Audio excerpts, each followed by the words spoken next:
So, you've dreamed of seeing Mount Everest, but you want to skip the massive crowds. Then you've probably heard about Pikey Peak. But here's the thing. With 4 totally different seasons, picking the wrong one can absolutely make or break your trip. In this explainer, we're going to figure out the perfect season for you. So what's the big deal with Pikey Peak anyway? Well, honestly, this quote just nails it. It gives you that jaw-dropping panoramic view of Everest, but you get it without bumping elbows with the huge crowds you'd find on the classic routes. It's a real hidden gem. And that's the million-dollar question, isn't it? See, in Nepal, the 4 seasons don't just tweak the weather, they completely transform the trail. So choosing when to go isn't just a small detail, it's pretty much the key to your whole adventure. But hang on. Before we jump into the seasons, let's talk for a second about what you're actually signing up for. Because once you understand what makes Pikey Peak so rewarding, you'll know exactly which seasonal trade-offs are going to be worth it for you. I mean, just look at this combo. You get this insane 360-degree view of the world's highest peaks, Everest included. You get to walk through these authentic villages that haven't been swamped by mass tourism. And the real kicker? You get all of this in a trek that's only about 6 to 9 days long. That's a huge amount of reward for your time. Okay, so now we know the prize. Let's get to the heart of it. A full year on the Pikey Peak Trail. You're about to see how 4 seasons can create 4 totally different worlds.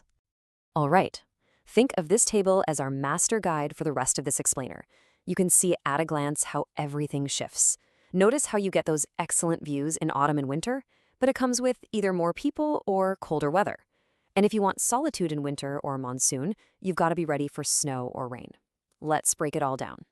We're going to start with the 2 most popular times to go, spring and autumn. These are called the peak seasons for a reason. They offer a fantastic, really balanced experience for most people who go trekking. First up, we've got spring, which runs from March to May. This is basically when the Himalayas wake up after a long winter. Think warming temperatures and, maybe most famous of all, entire hillsides just exploding with color. So let's talk about the trade-offs here. The absolute biggest win for spring is walking through those rhododendron forests in full bloom. It's a photographer's dream. Seriously. The temps are comfy for walking, the days are getting longer. So what's the catch? Well, the trails are a bit busier, and as you get later in the season, you can get some haze building up and maybe a surprise afternoon shower. So who should be packing their bags for spring? Definitely first-timers who are looking for that classic Nepal experience. If your dream is to be surrounded by blooming flowers and you want amazing photos without dealing with extreme cold, spring is your season, no doubt. Okay, now let's shift gears to autumn, from about September to November. If there's one season that's considered the absolute gold standard for trekking in Nepal, this is it. And there's a very, very good reason for that. The number one reason to go in autumn is the view. The monsoon rains have literally washed the sky clean, leaving you with these deep blue skies and unbelievably sharp, crystal clear mountain panoramas. The weather is super stable and dry. The downside? Well, a view that good is no secret. The lodges are busier, so you've definitely got to book ahead. So, autumn is really for the purist. If your absolute top priority, your non-negotiable is getting that postcard-perfect, totally unobstructed shot of Everest, and you don't mind sharing the trail to get it, then this is your window. Now, let's look at the other side of the coin, the quiet seasons, winter and monsoon. These are for a different kind of adventurer. This is for someone who's looking for solitude and a more unique, kind of rugged experience on the trail. Winter trekking, from December to February, offers a completely different kind of magic. The trails are almost empty, the air is incredibly crisp and cold, and the landscape is often dusted with this beautiful layer of snow. The pros here are huge. The mountain views are incredibly sharp, and you'll basically have the trail all to yourself. The snowy scenery is just stunning. But the cons are real. It gets very, very cold, especially at night. You have to have the right gear, and you need to be prepared for some potentially icy trails and shorter days. Let's be really clear about this. This season is not for beginners. You should only think about a winter trek if you're an experienced trekker, you have the right cold weather gear, and your main goal is to have the Himalayas pretty much all to yourself. And finally, we get to the most overlooked season of all, the monsoon, from June to August.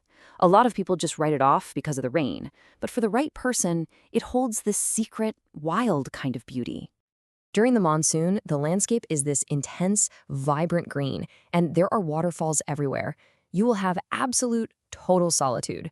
But you have to be ready for daily rain, really muddy trails, and, yeah, leeches in the lower forests. The biggest trade-off, though, is that those mountain views are often hidden by clouds. The monsoon trek is for the true adventurer. If you value lush landscapes, cultural immersion, and having the mountains to yourself more than you need a guaranteed summit view, this could be an unforgettable experience. You just have to be flexible and ready to embrace the wet. Okay, so we've broken down all 4 seasons. You might already be leaning towards one.